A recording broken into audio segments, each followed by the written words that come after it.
Welcome back, everyone. Today I am going to be making a card filled with cheer. This is a new stamp that was just released from Stampin' Up! On July 3rd, 2024, and I have played with the Halloween stuff, so now I'm going to venture on into the Christmas. I was a little bit shocked when I saw how small the snowman was. So anyway, my idea was to create a card with this and then with also these layering stencils that are of different trees. And I made one card so far, and I wanted to try all the techniques. And so this is the card that I did. If you remember, this is a card base that I created, oh gosh, a couple weeks ago, and I wasn't quite sure how I was gonna do it. And it dawned on me today. It kind of all just came together because I basically created 5 card fronts, and then this is what we ended up with. So I layered this stamp, and this is what I wanna show you today. This is one of the easiest layering stamps I've ever used because you literally just need washi tape to do it because it's just a straight line. So this is a really great one. And then when you open it up for this one, I just made this one tree. So it comes with 3 different trees that you can create. And then as I open it up further, there we have the scene. And this actually was a huge mistake. So I got all of this done. I used metallic textured paste for my 3rd layer on this, on all the trees.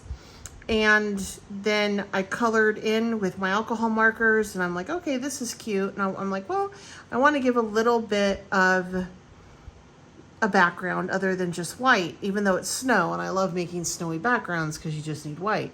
So I took my Coastal Cabana and my sponge tip applicator, and when I started to swirl, it did this number, and I'm like, whoops. But then I'm like, you know what? That's kind of cool. It looks like it's a twister, so I'm okay with it. But lesson learned. So using this card, and this also is Coastal Blue here. Using this card, I got the idea for the card that I want to make with you right now. So I'm going to go ahead and set this aside. You are going to want to have your Misti. I went ahead and purchased the sticky portion to the Misti, and I am very glad I did. It is awesome. I've used it quite a bit. I even got ink on it, and I had to wash it, and once it dried, I let it air dry, and it started to stick again. It comes with 3 different pads. I love it. So I have links for Stampin' Up! Down below, and then also you can find this at scrapbook.com. I can provide you a link for that as well. All right, so the first thing I'm going to do is I'm going to position my card here, and this is a 3.5 by 3 1/4 by 5 1/4 card, 5.5, I think. This is the one I'm going to use. So I'm going to stamp a sentiment on there, tuck it on in. I was originally going to do it this way and then do these cute little lights on the bottom, but I've decided against that because I like how this fits a little bit better on this. And first, I am going to take my little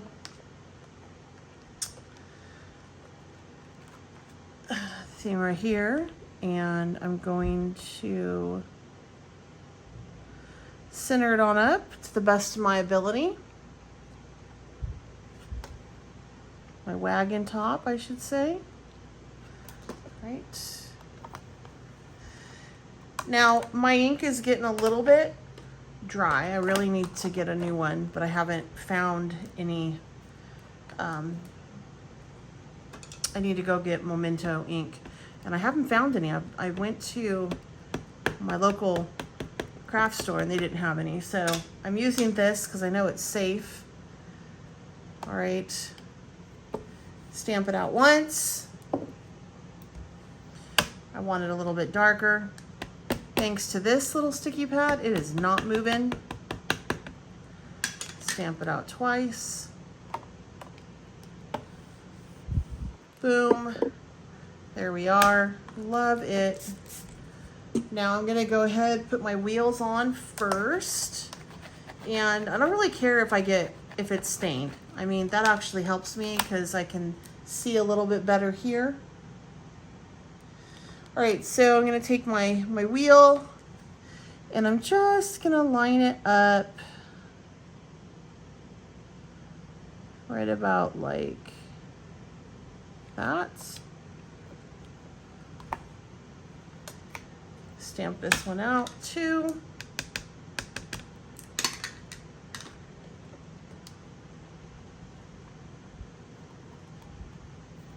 Got it a little bit off, that's okay, it'll be wonky. I do want to just get some of that ink off because I'm gonna have to lay it out for the next thing, and I just want to make sure that I don't, if I lay it wrong, I don't have a ghost of the wheel. So for this one,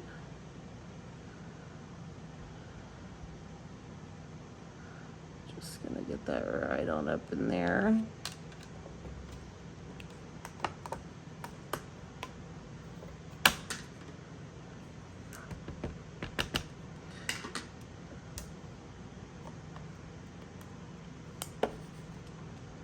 Okay, that one laid a little bit better. That's okay, we're all good. Oops, oh well, we're gonna move on. It's not the end of the world. By the time we get done, it won't be that noticeable. All right, so instead of putting my beautiful presents and flowers in, I wanna put my Santa in. I mean, not my Santa, but my snowman. I thought that this would be really fun to be loaded up in the back of this. Call me crazy, but I thought it would be super cute. So to do this though, first I'm gonna just make sure it's a pretty good match, like as far as the width goes, and I think that Stampin' Up! Did that on purpose. Okay, now I'm just gonna take washi tape. All you need is washi tape for this because this is perfectly flat, which makes it really easy. And I am just going to cover the top right like that. Okay. So easy.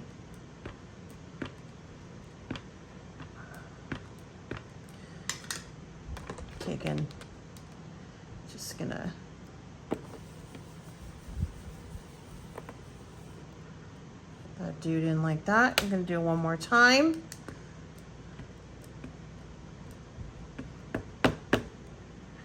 Because I like to double stamp it. I don't know what I did before I had a Misti. Honestly, once I got all my craft stuff back, I really tried not to buy a Misti, but I was like, oh, I need it. I really need it. So here I am. All right, and that is super cute. I was gonna add, like I did here, this to the top, but I think I have other plans for this. I think I wanna add these cute little adhesive backed snowflakes. So I'm not gonna, that'll just be too busy. But I do wanna add my sentiment on the bottom here, and it's gonna be a warm hello.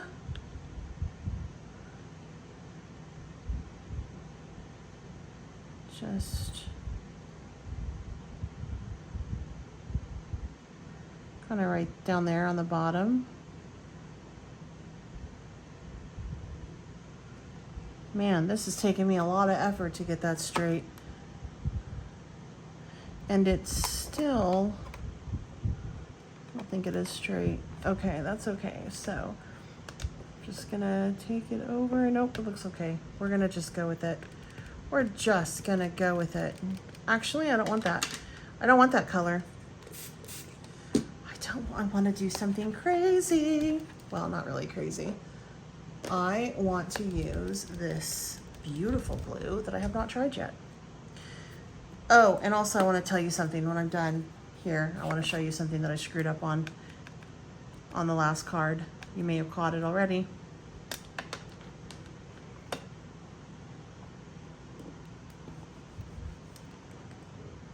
Okay, let me do a little bit more on that.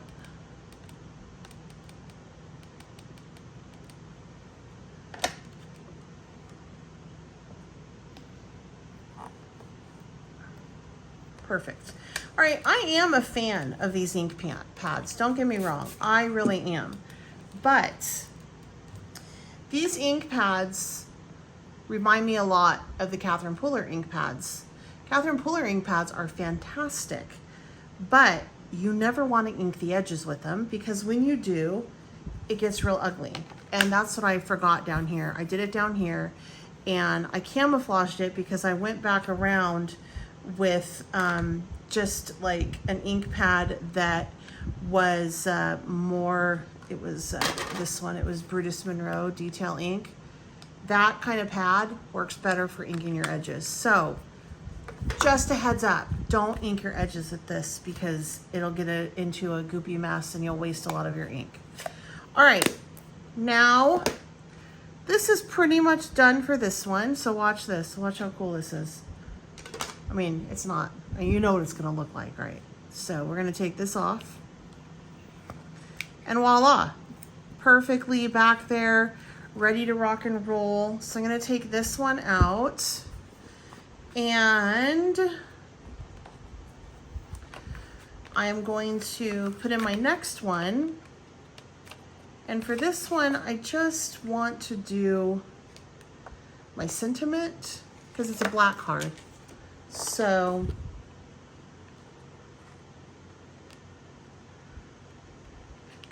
a warm wish, and then I'm gonna do warm hello, sending loads of Christmas cheer. That's what we're gonna do for this one. Sending loads of Christmas cheer.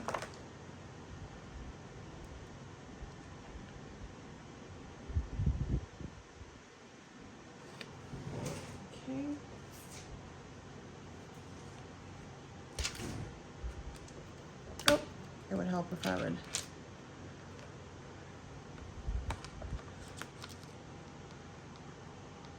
take that. I'll get with it. I'll get with it. Right.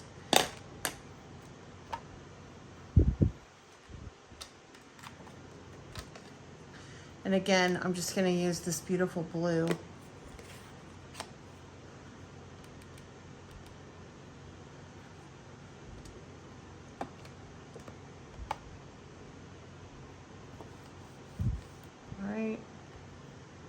And that's a pretty good coverage, so I'm going to leave it at that. All right, I am going to ink up the edges of this just because I want it to kind of pop through how it does here. And so I will go ahead and do that in a minute. But what I want to do now is I want to color in my image. And I want to use my alcohol ink markers. And so I've had an opportunity now to play with these quite a bit, and I really like them. I like them a lot. I love the nubs on them. I really, really like these markers. Something else that I like is that they come in pairs. And so for example, this one is the light green apple and the dark green apple. So when you're shading in your colors, you know what goes with what, and it's going to be a really nice shade.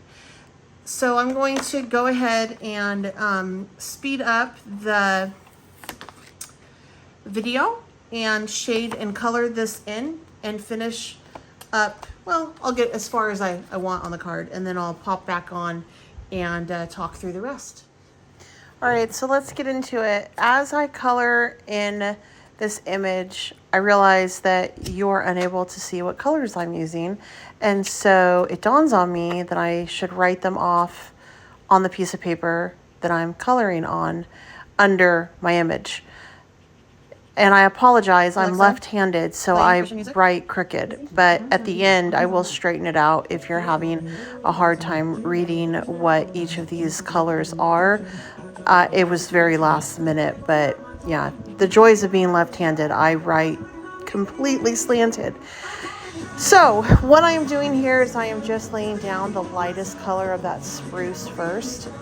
And I'm working on a glass mat, which means if any of my alcohol ink is too wet, it will not absorb into the glass. It'll actually be pushed back into my image.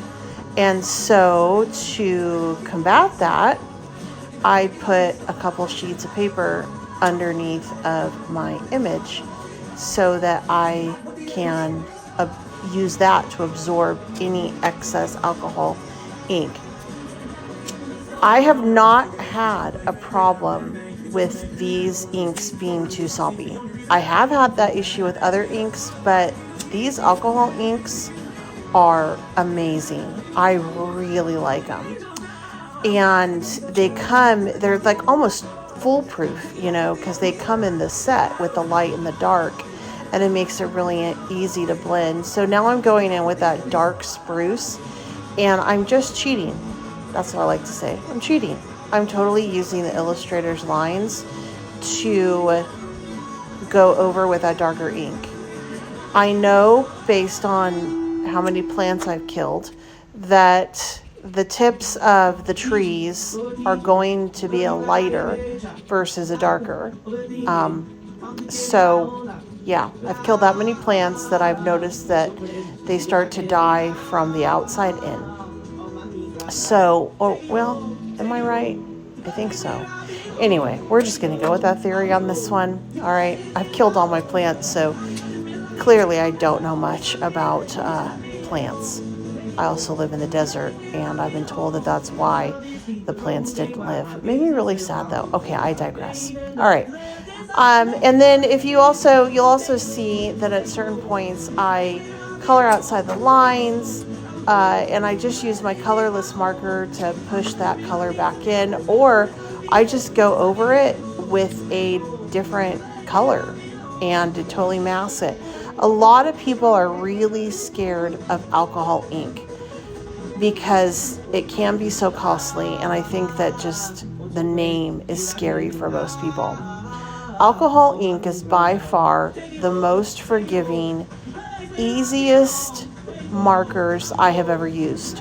I love alcohol ink. I am by no means an expert on this, but I just love alcohol ink. You can mask things really easy. The colorless blenders are not colorless blenders. If you want to blend, you need to actually use the markers that have the pigment in them or the ink in them. The colorless blenders are really erasers, so they erase very well. And one colorless blender is every colorless blender. It doesn't matter what brand you're using. You can totally use any brand of colorless blender with your alcohol markers, and it's going to work. In fact, I venture to say that you can use any brand of alcohol markers and they're going to blend. The biggest difference is the container that they come in, the pen itself, and the nubs. Some nubs are looser and they tend to really leak. They leak a lot. And then other nubs are a little bit tighter. Some don't get as much ink to your project as you want, so it's kind of a balancing act. Copic markers have always been the most popular in the art world for a reason. They're very good. They're also really expensive. But I only like the brush tip, and I made the mistake of getting a chisel tip last time, and I'm very upset about that whole thing there. And so my fault. Live and learn. But these Stampin' Up! Alcohol ink markers are the bomb. They're so good. I highly recommend if you're looking for them to go in and check it out. So for this one, I went in with that dark gray originally, and then I colored everything brown over it. I did that on purpose. Then I went back through with a dark gray. Kind of wanted to make a different shade I like how it turned out as well. So you can do that and you don't have to worry about it contaminating your marker. You can totally use the different colors on other colors. That it doesn't affect it at all. So if you haven't played with alcohol markers, I really encourage you to go out and do it. If you don't know what colors to start with, I know that can be a really daunting task, trying to figure out what to start with. I always say start with your skin tone colors, your neutrals, and then go from there. And you'll gravitate towards what you like and what you don't. I'm not a big brown person, but I know that I need brown for things like today, you know. Otherwise, I'm more of a bright artist, so you don't have to have every single marker color in a collection, because chances are, if you're not a full-time artist, you probably won't use all those colors. So really focus on what you gravitate towards, what you like. And I would even venture into saying to get the markers as you go. As you're working on a card and you're like, oh, I need this color, go buy the color. Don't buy 180 markers off the bat. Like, buy what you need when you need it. And that will help build your collection, and you will really get a collection of markers that you like, because as you're working on the project, you're going to know what colors you want to use, and that won't change. That usually stays the same, the type of colors that you use. I like bright. I like bold and bright. All right, so there you go. Now from here, I want to do some ink blending. I'm going to set that off to the side for you so you can kind of look at it as I am finishing up here, or putting away my markers. I have a really cool marker storage that I actually got through Stampin' Up! Too, that I really like, and it's in the background. If you guys want to see that, if you want to see my new workspace now, I know that I've done walkthroughs of my art studio before. Now I'm on a very small scale.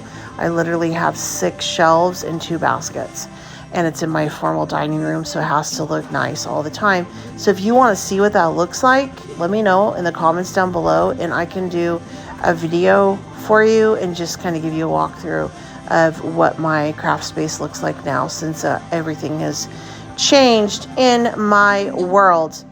So the next thing I want to do is I want to create the background on this. And since I am using a peekaboo type card where you can see the second, like the other half to the card, I want there to be some color on it. And so I go really bold with this. I'm going to use those things in a minute. And I decided to try to kind of blend it out this way. I didn't end up bad. I'm glad that I started on the card, the inside of the card for this, because I wanted it to be darker, but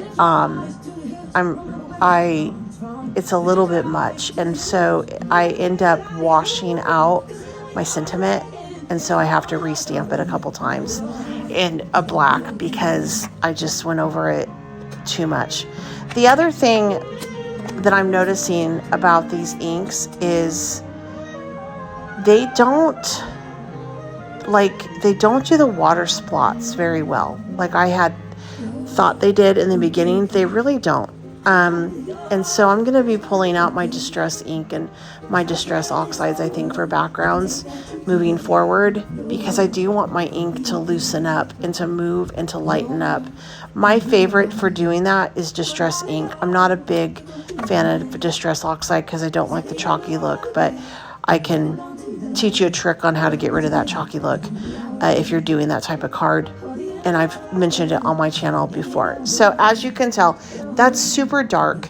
I'm not hating it, but I'm kind of looking at it and I'm like, well, I can't see that sentiment anymore. So I'm going to need to definitely re-stamp the sentiment. But I go in on the front of my card and I just start to fill that background in. And I really like how it looked once it was done. I would like to add a sky blue or baby blue or balmy baby blue stamp pad to my collection, because that is a little bit too green for me. And that was the lightest blue that I had. So I want to go back through and get a lighter blue. All right, so as you can see, I like that. I'm like, okay, that's kind of cute, but I need to stamp out that set again. So for this one, I go in and nothing fancy. I'm actually using my old Brutus Monroe detail ink stamp pad. It's one of my favorites. I've had this thing now for about 7 years, and I've re-inked it a couple times. It still works fantastic. So with me, you're not always going to see the latest and greatest. You're going to see me pull stuff from my stash, which I hope you'll enjoy, because it shows you the quality of things, and if it's still on the market, how you should, that's something you probably want, because it works so well and it lasts so long. But I'm having to stamp this a couple of times just because, actually several times, just because that background is so dark right now that I need to make my sentiment pop. And so I think I stamped it like 5 times. But it worked, and I really liked it once I was done. I thought it looked great behind that card front. It really gave it the pop of color that I wanted. And so from here, I'm just gonna go ahead and ink those edges. That's another thing I'd love to use. My Brutus Monroe detail ink is on the edges. It works really well, and it doesn't leave like ink blobs everywhere. And then just for some cohesiveness, I'm gonna ink both of these up. And then if you saw, I pulled out some liquid pearls, and I'm going to use those as the bulbs. And I'm also going to add in some of those cute little snowflakes. I wish they were all white. I don't know what I'm gonna do with the bronze and the gold. If you guys have any ideas, let me know. So as I finish this up, please check out my affiliated links down below. I have for you my Stampin' Up! And then I also have for you scrapbook.com, where you can find your Misti and that really cool sticky pad for Misti. And then also Brutus Monroe is a scrapbook.com, so go check out his ink. His stuff is really good. He's always made, I've always liked his stuff that I've used of his. So go check that out too. I do get a small kickback on it, but it just kind of pays me for my time here, because I'm not making any money on YouTube anymore, and I'm not part of any design team. I am selling Stampin' Up! If you would like to purchase anything, just let me know. If you enjoyed this video, please go ahead and tap that like. Also, if you have any questions or comments, please leave them down below. And then if you want to share it, that's awesome. If you have anybody that wants to get into crafting, have them follow along, because I do a lot of it. Well, not really as much as I used to, but I try to make it user-friendly so that everybody's confident in doing these type of projects. I hope you enjoyed this video. If you want to see anything or suggestions on what's coming up, please let me know. Also, find me on Facebook for Betsy Morris, and also Instagram. It's Bets Right On. And my Facebook, I'm going to be doing some live videos and tutorials and things there, as well as some Stampin' Up! Shows with mystery hostesses, so that people can get the credit for the shows anyway, or whatever it's called. Until next time.